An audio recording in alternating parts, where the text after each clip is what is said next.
New York, la ville où les fortunes naissent et disparaissent. Ici, les milliardaires côtoient les célébrités. Les palaces abritent des secrets. Et dans ce monde obsédé par le prestige, une jeune femme venue de nulle part a réussi l'impensable. Elle n'était ni héritière, ni banquière, ni aristocrate. Mais pendant des années, les riches lui ont ouvert leurs portes. Les hôtels lui ont offert des suites. Les banques ont envisagé de lui prêter des millions. Et l'élite de Manhattan l'a traitait comme l'une de leurs. Son nom, Anna Delvey, ou plutôt Anna Sorokin. Une femme qui a transformé un mensonge en empire et qui a presque escroqué New York tout entière. Mais comment une inconnue, son argent, a-t-elle pu manipuler les puissants? Et surtout, comment a-t-elle fini par tout perdre? Voici l'histoire vraie de la fausse héritière qui a volé les riches. Avant les penthouses, les jets privés et les robes de créateurs, il y avait une jeune fille ordinaire, Anna Sorokin, née en Russie, issue d'une famille modeste. Rien à voir avec l'image de richesse qu'elle avait vendre au monde. Mais très tôt, Anna comprend une chose. À New York, paraître riche peut suffire à être traité comme un riche. Et parfois l'apparence vaut plus que l'argent. Elle adopte une nouvelle identité, Anna Delvey, héritière allemande, Trust Familial. Fortune estimée à des dizaines de millions. Un nom inventé, une vie inventée. Pourtant, tout le monde y croit parce qu'elle ne joue pas une riche. Elle vit comme une riche. Et c'est là que l'arnaque commence. Anna entre dans les bons cercles. Galeries d'art, soirées privées, hôtel 5 étoiles, restaurant où un dîner coûte plus qu'un salaire mensuel. Elle commande sans regarder les prix, laisse croire que son argent est bloqué à l'étranger, promet des virements qui n'arrivaient jamais, et souvent quelqu'un paie pour elle, parce qu'elle inspire confiance, calme, froide, sûre d'elle. C'est sa vraie arme. Pas le mensonge, la certitude. Elle fait croire qu'elle prépare un projet gigantesque, le Anne Delvey Foundation, un club privé pour ultra riches, art, culture, pouvoir, un empire. Et soudain, les banques écoutent, les investisseurs s'intéressent, le bluff devient presque réel. C'est là que le mensonge devient dangereux. C'est ici que l'histoire devient folle. Anna tente d'obtenir des prêts énormes, pas quelques milliers, des millions, avec faux relevés bancaires, financiers, documents douteux, promesses d'un trust inexistant, et pourtant certaines institutions envisagent sérieusement de lui faire confiance. Comment? Parce qu'elle comprend quelque chose que peu voient. Les riches font souvent confiance à ceux qui ont l'air plus riches qu'eux. Elle manipule le prestige comme une arme, et pendant un moment, ça fonctionne. Elle ne vole pas en braquant, elle vole en persuadant. Mais chaque illusion a une facture, et bientôt, les factures arrivent. Suite de luxe, spa, chauffeur, champagne, vacances, tout semble réel. Mais en coulisses, cartes refusées, paiements repoussés, dettes, mensonges ampliés, elle vit comme si elle possédait Manhattan, alors qu'elle survit grâce au prochain mensonge. Et puis, arrive le voyage qui va tout faire basculer.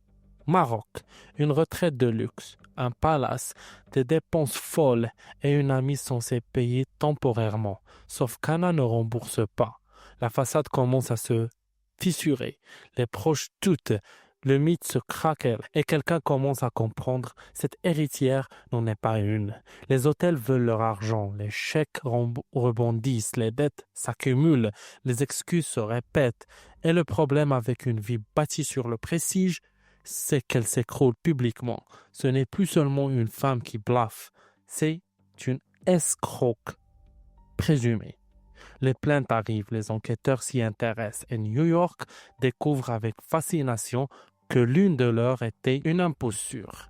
Mais le plus étrange, beaucoup restent fascinés par elle, même quand tout s'effondre, parce qu'Anna n'apparaît jamais comme une fraude ordinaire.